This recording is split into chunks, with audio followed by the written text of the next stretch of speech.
నమస్కారం. ముందుగా మనం అందరం కలుసుకుని చాలా రోజులైంది.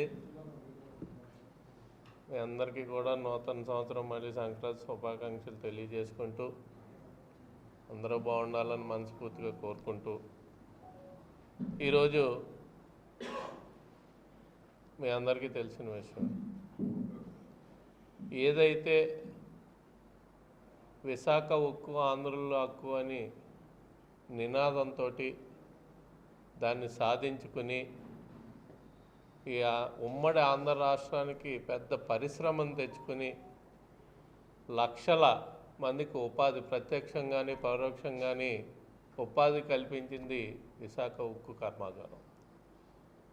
అటువంటి కర్మాగారం గత ప్రభుత్వంలో చూసుకున్నట్టయితే ఆల్మోస్ట్ చివరి స్థాయికి దాన్ని లాస్ చూపించి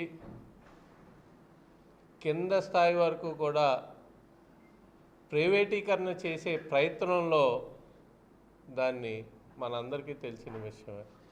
ఆ రోజు కూడా అపోజిషన్లో ఉండి ఏదైతే ఈరోజు మన పార్టీ ప్రెసిడెంట్ గారు శ్రీనివాస్ గారు ఉన్నారో ఆయన నిరాదీక్ష కూర్చుని సమారమే 62 రోజులు ఎంతో నిరాదీక్ష కూడా చేయడం జరిగింది.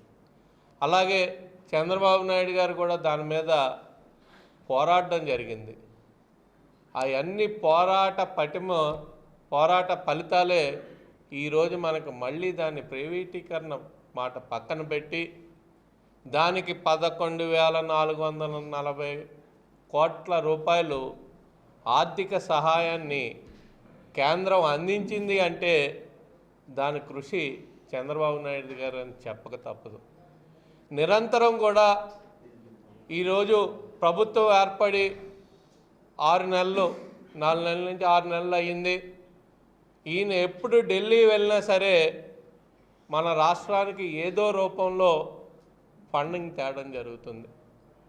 పోలవరం మీద క్లియరెన్స్ తీసుకున్నారు, దానికి నిధులు విడుదల చేసుకున్నారు.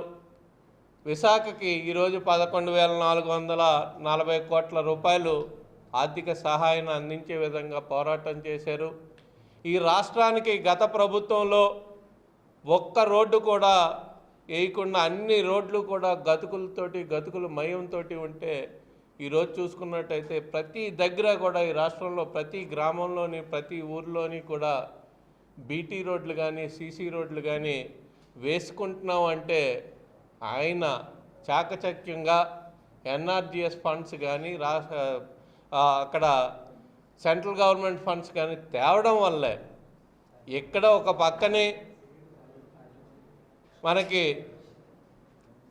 ఆదాయాన్ని సమకూర్చుకుంటూ అభివృద్ధిని కూడా చేసుకుంటూ ఏదైతే గత హామీలు ఉన్నాయో సంక్షేమాలను కూడా అతి తొందరలోనే అభివృద్ధిని సంక్షేమాన్ని సమానంగా పరుగులు పెట్టిస్తూ రాష్ట్రాన్ని అభివృద్ధి చేసే దిశగా చంద్రబాబు నాయుడు ఆలోచన ఉంటుంది.